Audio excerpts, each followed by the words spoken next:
सर्दियों के मौसम में एक बूढ़ी औरत अपने घर के कोने में ठंड से तड़प रही थी। जवानी में उसके पति का देहांत हो गया था।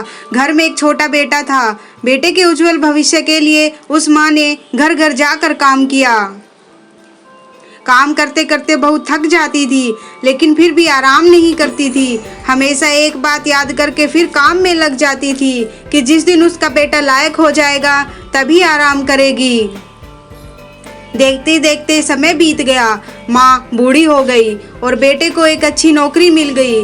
कुछ समय बाद बेटे की शादी कर दी और एक बच्चा हो गया। अब बूढ़ी माँ बहुत खुश थी। उसके जीवन का सबसे बड़ा सपना पूरा हो गया। उसका बेटा लायक हो गया। अब उसका बेटा उसकी हर ख्वाहिश पूरी करेगा। लेकिन ये क्या, बेटे और बहू के पास माँ से बात करने तक का वक्त नहीं होता था। बस इतना फर्क पड़ा था माँ के जीवन में कि पहले वो बाहर के लोगों के झूठे बर्तन धोती थी, अब अपने बेटे और बहू के। पहले वो बाहर के लोगों के कपड़े धोती थी, अब अपने बहू और बेटे के।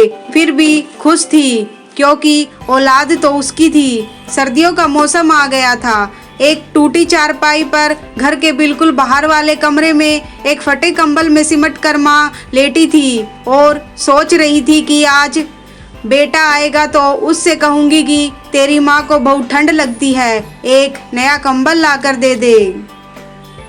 शाम को बेटा घर आया तो माँ ने बोला, बेटा ठंड बहुत है, मुझे बहुत ठंड लगती है और बात ठंड की नहीं है, मैं बूढ़ी हो गई हूँ, इसलिए शरीर में जान नहीं है। इस फटे कंबल में ठंड रुकती नहीं है। बेटा कल एक कंबल ला कर दे दे। बेटा गुस्से से बोला, इस महीने घर के राशन में और बच्चे के एडमिशन में बहुत खर्च हो गया है। कुछ पैसे हैं लेकिन बच्चे का स्वेटर लाना है, तुम्हारी बहू के लिए एक शॉल लाना है। तुम तो घर में ही रहती हो, हमें बाहर काम करने के लिए जाना होता है। सिर्फ 2 महीने की सर्दी निकाल लो, अगली सर्दी में देखेंगे।